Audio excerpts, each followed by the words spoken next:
You want to make detailing in the winter quick. You want that washing to be simple. Thanksgiving is over. You've had your Black Friday deals. Your garage is fully stocked with DIY detail products, Ivan. And now the weather's not cooperating. What do you do? Ooh, hi, I'm Ivan. I'm Nick.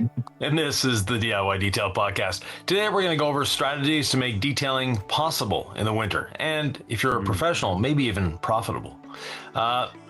Winter is not a fun time to be a detailer. If you're a mobile detailer, hopefully you're in Southern California or Florida or someplace like that. Where I am and where Nick is, mobile detailing in the winter requires your customer to have a garage. I got a hoodie on, Ivan. It's cold. Yeah, well, so do I. It's not exactly warm anywhere right now. But that being said, we need to focus on what can be done, what should be done, and what shouldn't be done. And, getting out the foam cannon and the pressure washer and all that when it's freezing outside is not a safe thing to do, first of all.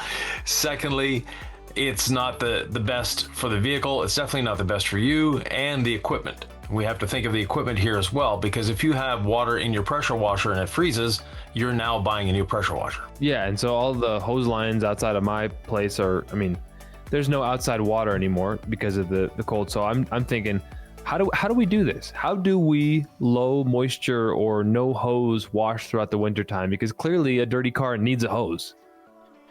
Not always. We can get away without a hose if we use, a few different strategies. One of them is, before you're going to wash your car at home, go to the coin-op car wash and rinse off all that heavy, gritty salt and sand from the roads. That is probably the safest and easiest thing to do, or go through a touch-free car wash. If, whichever one is closest to where you're going to be actually washing your car, you want to do that first. That's going to get off all that grit and nasty salt and, sand and all the fun stuff they put on the roads. You might accumulate a little bit on the way home, but it'll be a lot easier to deal with than a week's worth of accumulation. So pre-treated at the car wash, just a quick pre-treat with rinseless wash, and then just rinse it off, or just rinse it off and don't overthink it.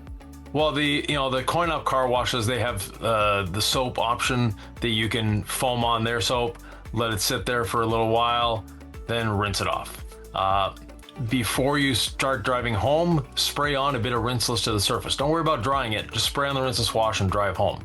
That is going to continue to break down any dirt that was remaining on the surface, also prevent water spotting, and make it easier for the next steps. So chemical, rinse, chemical, which is your rinse at the end. Right. Drive home. Then once you get home, because it'll all be dry, reapply the rinseless and do a rinseless wash. A few things to make your rinseless wash a lot better in the winter time, especially if you're doing this in your driveway. So it's a day that's above freezing. Doesn't have to be far above freezing, but above freezing. Make sure the water in the bucket is warm. Make sure you're wearing gloves. And if you're wearing nitrile gloves, put a little thin cotton glove on the inside. It's going to insulate you. It's going to help keep you warm. You never have to put your hand deep enough in the bucket to get water inside the glove. That's a misconception a lot of people have. With a rinseless wash, you do not need to go down to the grit guard. You don't need to be scrubbing your wash media on the grit guard, so you don't need to be putting your hand that far into the bucket. We've washed thousands of cars together. My hands never get wet because I never put my hand that far down in the bucket. So we're going to utilize rinseless wash. I already learned something. So like the glove, so would you get an extra large nitrile glove, like a size above? Are we reinvesting in nitrile gloves to make the actual cotton glove work, or can you just stretch it over? You can stretch it over. The cotton gloves are very, very thin. So, and conversely, in the summer, if you're one that your hands sweat a lot inside of gloves, that's a great way of keeping your hands from sweating inside of nitrile gloves. Really? Yes. Insulation goes both ways. You're blowing my mind, Ivan. Here I thought it was going to be something I wasn't going to learn from, and we're always learning. So, rinse, put the rinses on, drive home. Apply more rinseless. Make sure my bucket is warm. Is that for me or for the car? That's for you. Okay. The car doesn't care. The car doesn't care. And are we washing inside or outside now? Well, if you can wash inside, by all means, wash inside. But some people don't have the luxury of a garage. They live in a condo. They live in an apartment. They just have a driveway.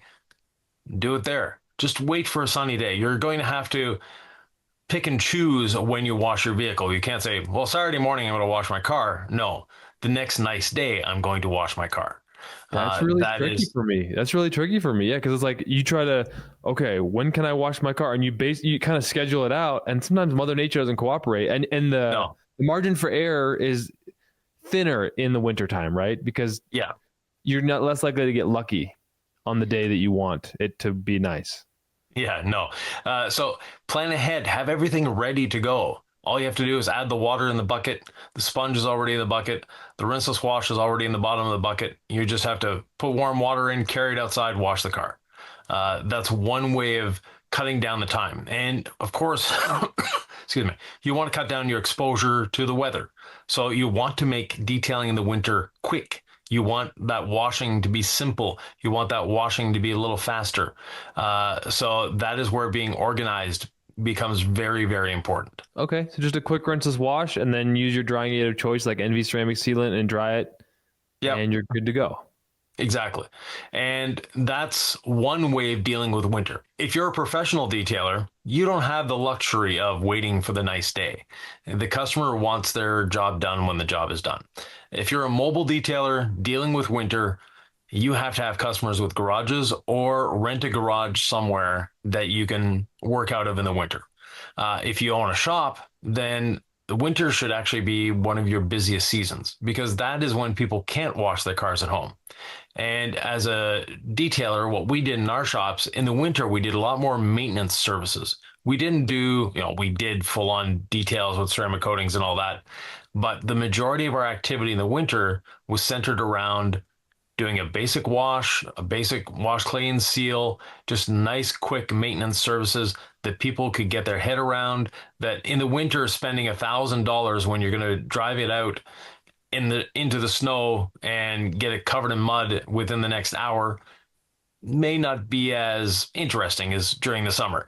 But in the winter, getting that crust and that salt off and just resetting the vehicle, that's interesting to people. So as a professional detailer, you may not offer maintenance services during the summer. It's a way to keep you going in the winter, keep your employees employed, and keep your customer base happy as well. Yeah, I just feel like when it comes to interiors and wintertime, they're still gonna get dirty. And I never got slow doing interiors as a mobile No, detailer. Like it just felt like there was always demand for mobile detailing and there was always demand for interior detailing. They didn't yeah, always feel like those were the most profitable the way I'd set up my business, all the drive time and the commuting and the setup and the breakdown and the shooting the breeze with the customers. I don't think I was making a lot of money, but I found a lot of pride in staying busy, which I know a lot of beginning detailers do. Well, I'm booked out 2 months, and you're real proud of that as you work yeah, your second job and you don't get enough sleep and you're balancing 18 different things.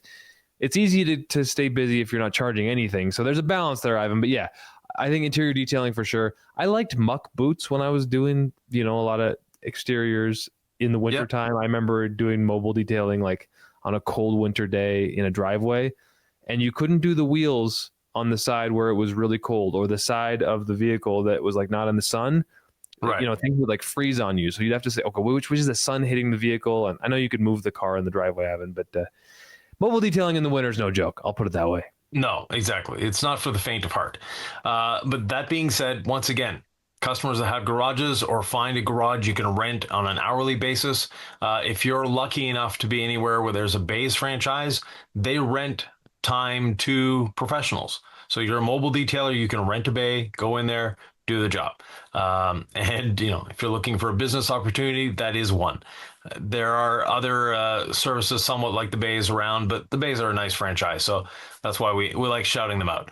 The other thing in the winter is, what do you do with all your chemicals? And that is a question we see in our Facebook group once in a while. It's like, now winter's coming. I've got all these chemicals. I've accumulated all this stuff over the summer. It's a lot of fun. What do I do with it? First of all, if it freezes once, not a big deal. If it's a continual freeze thaw cycle, definitely you're going to be damaging your chemicals. There's a couple ways to do that. One is to move everything inside the house. That's not the fun one because you have to take it down, set it up. That could be a good way or a good time to organize and say, I haven't used this in a year. Maybe I should pass it on to someone else. Right. Or this is one of my favorites, et cetera, et cetera. So time to organize, which can be a good thing. But one simple way of doing it is have a cabinet or have something that's enclosed that you can put all your detailing chemicals in and just heat that instead of heating the whole garage. And as simple as a good old fashioned 40-watt light bulb will do the trick. I heard or I read somewhere someone was using an old refrigerator. Perfect. It's insulated. It's great. Just don't plug the fridge in and put like I say, like a 40 or 60-watt light bulb inside the fridge, and it will stay warm year round. And you won't have to answer the question, does the light go off when I close the fridge door? It will stay on. Wait, where do you plug the light bulb into? I'm so confused. You just run one of those thin extension cords into the fridge. It'll go by the seal without a problem. And then what is the light bulb in? Like a lamp? Yeah. So you just stick a lamp in a fridge? Yeah, just stick a small lamp or like a work lamp or whatever that can safely hold a light bulb, and that creates enough heat inside that fridge that you're like an incandescent. An LED light bulb is not going to do anything for you. So a good old-fashioned incandescent light bulb will keep it nice and warm in there. And that's not like a fire hazard or anything? It sounds super sketchy. No, there's not enough heat generated to burn anything. And you don't put the light bulb up against the side of the fridge. Right. Use a bit of common sense here, but it'll keep it warm. It's something that people have been doing for decades. Yeah. So not a difficult thing to do. You can buy an old fridge, you can buy an old freezer, whatever, and do it that way. There might be someone just ready to give it away on Marketplace too, like an old nasty fridge. Yeah. Yeah. And in the summer, it can become the shop fridge. Who knows? But so that is one way of maintaining your stuff. The other is move it into the house. But when you're moving into the house, organize it into little totes. And you can have a tote for the exterior, a tote for the interior of your favorite products that you can quickly take out, do a wash, bring it back in. That's smart. I've done that before. I mean, because when it gets really cold, like you just got to haul them in and out. So just organize them in totes. Right. Organize it, the little, Rubbermaid style totes or toolbox or whatever that you can carry in and out. Shout out to Bruce's Garage. He has all those Milwaukee pack outs. And there's a lot of people that use those. So Bruce has a lot of stuff in that garage. I was watching a video. I'm like, his walls are lined with stuff. Yeah, and it's all Milwaukee pack out. So he has a good investment in the Red Tool brand. But that being said, being organized becomes more important when you're trying to combat weather. So that organization speeds it up. So you're not out in the cold as long. And having everything ready to go means that you come home from work one day, it's probably not light out because, the season, but at the same time, it's warm enough that you can go out and wash the car without freezing. So that is one way of doing it. The other thing is, wash your car before shoveling your driveway. So if you have a couple inches of snow on the driveway, drive the car onto the snow, wash the car, and then shovel it. And you're going to be taking that potential ice away when you're shoveling. Wait, say that one more time. So you have to wash your car, rinseless wash, so you're not getting out a hose or anything, right? But you are going to get water on the ground. If the water hits the ground and it's nice bare asphalt, it's going to create ice. If it's falling on an inch or two of snow, that water won't make it to the bottom of the snow. It'll form a crust on top of the snow, and then you can shovel that snow away when you're done, leaving your asphalt bare. So shovel after you do the driveway wash. Yeah. So you're detailing with snow on the ground outside. Right. Yeah. Ivan, this sounds so unpleasant. Can't we just all detail in the DIY detail garage? That would be nice. Yes. Yeah. And, but again, you have to adapt to your situation. And some people like being outside in the winter, Nick. I'm not one of those people, but there are people that actually pay good money to take a ride up a hill and then slide down it on two sticks. So, and that's all done outside. So you can do the same in your driveway, but washing your car. So some people like spending time outside in the winter. Again, I'm not one of those people. The other thing with dealing with winter is your chemicals. We talked about storing your chemicals, but when you're using them as well, they can't freeze. And one question we get a lot is, how cold can it be before I can't ceramic coat a vehicle? And if you're buying a brand new vehicle in the winter, congratulations, you want to get it ceramic coated as soon as possible. And ceramic coatings, we say 50 degrees Fahrenheit. You can go down to 40 degrees, but be very patient. The coating is going to take a lot longer in that situation to cross-link. It's not going to be as easy to do. So it's not going to be impossible, but it's not going to be as easy to do. You don't want to go below 40 degrees Fahrenheit or about 5 degrees Celsius. Below that, you're just asking for trouble. The coating's not going to last. It's not going to be fun to apply, etc., etc. Find a friend that has a garage that you can rent for a day to do your coating in the winter. If you absolutely want, if you bought a new car, you obviously want the coating on there as soon as you can. The other aspect with chemicals, like we said, we don't want repeated freeze thaw cycles. Chemicals don't work as well when they're cold. There's a 70 degree Fahrenheit or 20 degrees Celsius industry standard because that is when the chemicals are at their happiest. That's when they perform the best. An example, drying a cold car is almost impossible. If you're, the temperature of the steel is 35 degrees Fahrenheit, it's going to seem like it never wants to dry. That's where a drying aid comes in. Something like C6 Mist is great at doing that. It helps disperse the water, making it easier to dry. Those are things that you need to be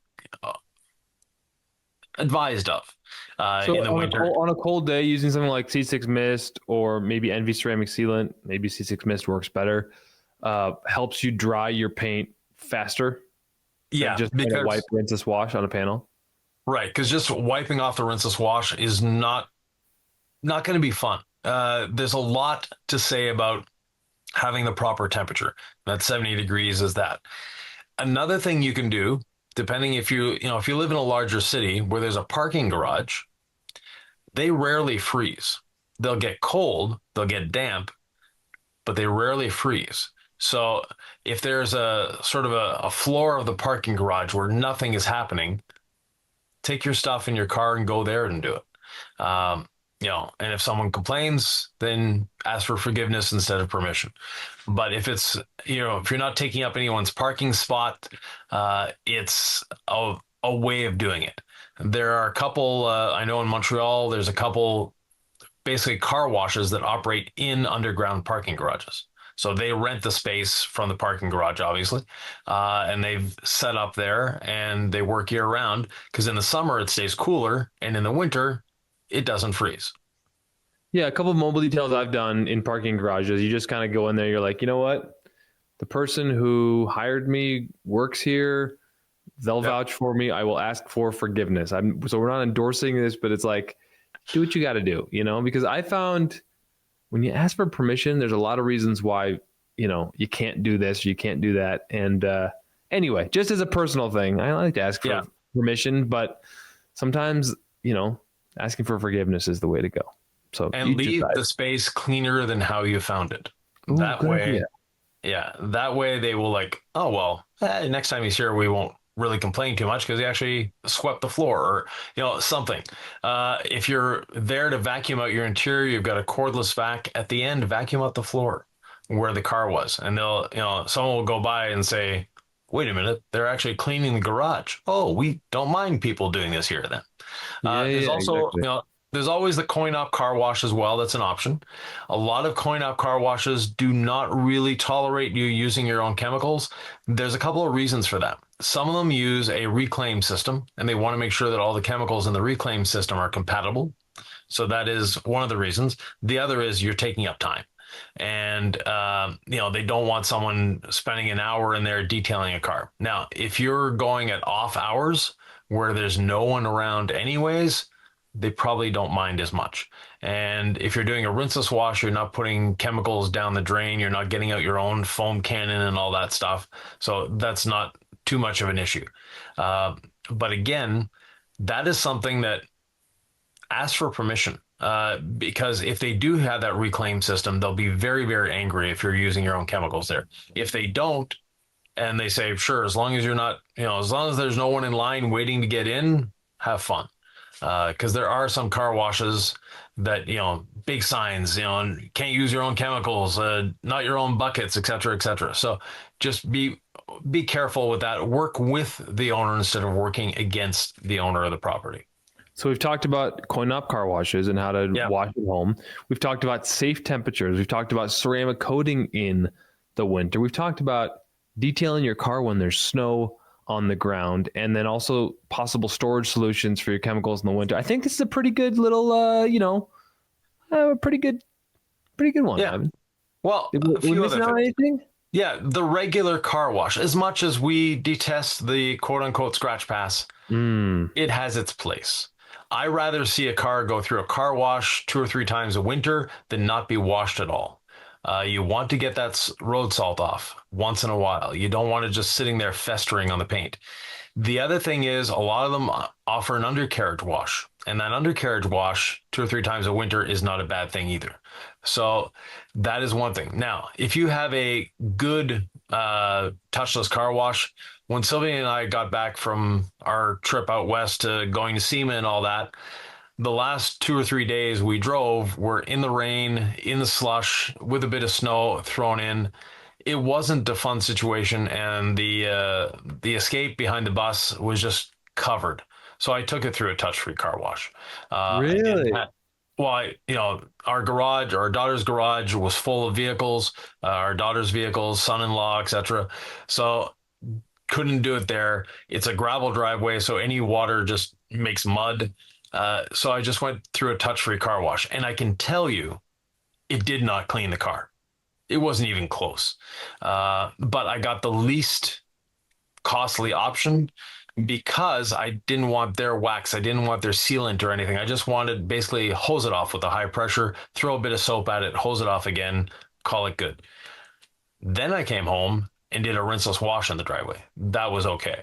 But basically you can use that, and it was a touch-free car wash. Now the scratch pass with the brushes, because there are some areas that don't have touch-free car washes. The touch-free car wash, especially in the winter, is not going to do a good job cleaning your vehicle. But if you want undercarriage and you don't want the scratch pass to mess your car up, touch-free will get the bottom, and then you can just go home and do a rinseless wash. So that's actually, that sounds more appealing to me. So it does a lot of the work for you, and then you just go home and get every surface, dialed in. Right. So it did the basics for me. Now the scratch pass, I haven't, done that in years. Last time I went through a scratch car wash was when I had a Fiat, and Sylvia and I actually went through 74 of them, if I remember correctly. 74 is what I remember. Yeah. That was for the people. That was for science, Ivan. Yeah. In the space of like 4 months. So not a fun thing for that little Fiat. But at the same time, it proved a point that the coating does help versus a car wash, et cetera, et cetera. That being said, if you do go through a car wash, know that your vehicle is not clean when it leaves. It's cleaner, but it's not clean. That is when you can, break out the waterless wash and do that. You can break out the rinseless wash. You don't need to pre-treat. You can just, spray a bit of rinseless wash on, wipe it off. That is one area where you can do that in the driveway of the car wash afterwards. A lot of them will have vacuums. Now in the winter, sometimes they don't operate. Some of them do. Depending on the temperature, they'll let their vacuums run. So if you have that option, great. Vacuum out the interior once in a while. Cleaning your interior in the winter, even though the outside of the car looks horrible, you can turn the heat on inside the car and sit inside the car in detail. So you can dial in the interior just like it's summertime if you want to. It's not difficult to do. And the more often you do it, the easier it's going to be and the more fun it's going to be to do, and the better your car will be throughout the winter. So you can have the car covered in snow. It looks horrible, but you get inside to a beautiful, freshly cleaned interior. Makes you feel better about your day, makes you feel better about your car, and your drive goes a little better. I would agree with all those things, Ivan. I would agree. Interior cleaned up feels great in the winter because it's almost like doesn't make any sense. It should be filled with snow and ice and just be dirty, just like you're outside. When you walk into an inside, it's dialed in. Yeah, it feels great. Ivan, get those all weather floor mats. I don't care what brand you're using, but they're worth the money that they charge for them. They are. Yeah, because you can simply lift them out, wipe them off, put them back in, and all that snow and slush and everything is gone. Never touches the carpet, right? Right. That So makes you a lot of don't really sense. need, if you have those during the winter, you can get away without vacuuming. As long as once in a while, pull it out, flush all the stuff off of it, put it back in. Yeah, I'm thinking about that for the Jeep, which I know could get a lot of snow on the carpet. Okay, Ivan. What else do we miss? I think that's pretty much it. Again, in the winter, manage your expectations as to what you can do and what you should do. That is a common problem, especially people that are just starting to go down the rabbit hole. So they started sometime in the spring. They had fun all summer long, and now it's the first winter where they're having to deal with cold and having a dirty car again because they've been so enthused all summer about keeping the car clean. Learn to manage your expectations, learn to deal with the heartache of having a dirty car, but also find a time to get it clean, find a way of cleaning it. And the more often you do it, again, like anything, the easier it will be and the faster it will get done.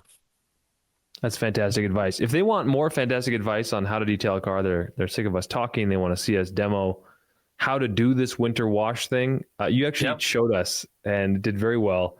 You went through the coin op car wash, Ivan. And that video I know. is right there.